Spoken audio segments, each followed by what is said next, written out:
परीक्षा आईएएस में कृतिका मिश्रा ने चयनित होकर कानपुर का गौरव बढ़ाया। कृतिका मिश्रा ने समस्त चयनित प्रतिभागियों में 66वीं व हिंदी विषय को लेकर देश में प्रथम स्थान अर्जित किया है। कृतिका वर्तमान में छत्रपति शाहूजी महाराज विश्वविद्यालय से पीएचडी कर रही हैं। कृतिका मिश्रा की माता सुषमा मिश्रा भारतीय जीवन बीमा निगम में कार्यरत हैं और पिता doctor Diwakar Mishra BNSD inter college Chunniganj में प्रवक्ता पद पर कार्यरत हैं। मीडिया से बातचीत के दौरान कृतिका मिश्रा ने कहा, इस सफलता का श्रेय गुरुजनों के साथ माता पिता को जाता है। उन्होंने मेरी योग्यता को पहचान कर इस दिशा में बढ़ने के लिए प्रेरित किया व प्रत्येक कदम पर मुझे सहयोग किया।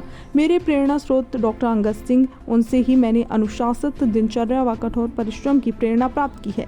डॉक्टर ममता तिवारी ने हिंदी के प्रति विशेष रुचि जागृत कराने का कार्य किया और मेरे लेखन तथा उच्चारण से संबंधित त्रुटियों को सुधारने का कार्य किया। संवाददाता मनीष वर्मा की खास रिपोर्ट। सबसे पहले तो आपको बहुत बहुत बधाई।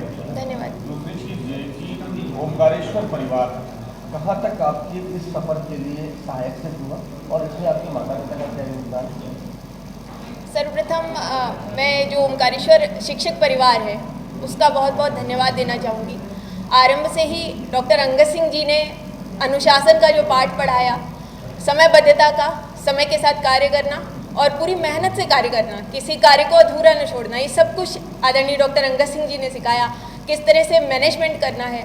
छात्र संसद के प्रधानमंत्री के रूप में मुझे बहुत कुछ सीखने को मिला डॉक्टर अंगद सिंह जी से। और उसके बाद आदरणीय गीता मिश्रा जी, जो आज हमारे बीच नहीं, लेकिन आज अगर वो होती तो निस्वार्थ भाव से मुझे लगता है सबसे ज़्यादा वो प्रसन्न होती। एक माँ की तरह उन्होंने हमेशा मुझे समझाया सही क्या है, गलत क्या है और हमेशा मार्गदर्शन दिया। समस्त शिक्षक परिवार जहाँ भी कोई भी समस्या आई वहाँ पर मेरा सहयोग किया। संस्कृत विषय हो, गणित विषय हो और विशेष रूप से हिंदी, सभी विषयों में मुझे लगता है अगर ये शिक्षक ना होते तो मेरा जो स्तर है वो बहुत नीचा होता। उनके ही कारण मुझे लगता है ये सफलता प्राप्त हुई है और आज मैं ईश्वर से पहले अपने समस्त गुरुजन का बहुत बहुत धन्यवाद देना चाहूँगी।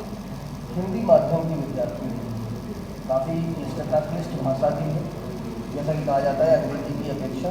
क्या कहना चाहेंगी जो अन्य विद्यार्थी हैं और इस क्षेत्र में आगे बढ़ रहे हैं उनके लिए? हिंदी एक वैज्ञानिक भाषा है, क्लिष्टता तो नहीं कहा जाएगा लेकिन एक शोधित भाषा है। आरंभ से ही जो भारतवर्ष की भूमि है वहाँ हिंदी जैसी भाषा पाली प्राकृत से होते हुए यहाँ उद्भव हुआ है इसका। तो मुझे लगता है कि भारतवंशियों के लिए हमारी अपनी भारतीय भाषाएं गर्व का विषय हैं और उन भाषाओं के माध्यम से यदि आप देश सेवा के क्षेत्र में आना चाह रहे हैं तो वो एक दोगुनी खुशी की बात है।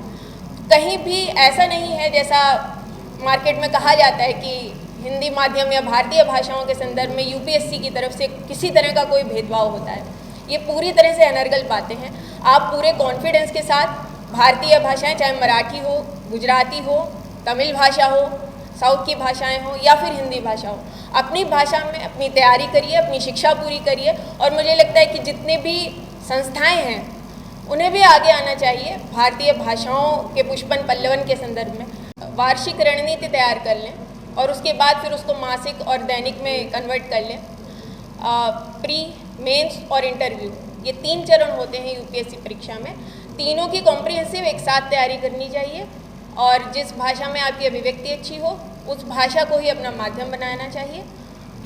धन्यवाद।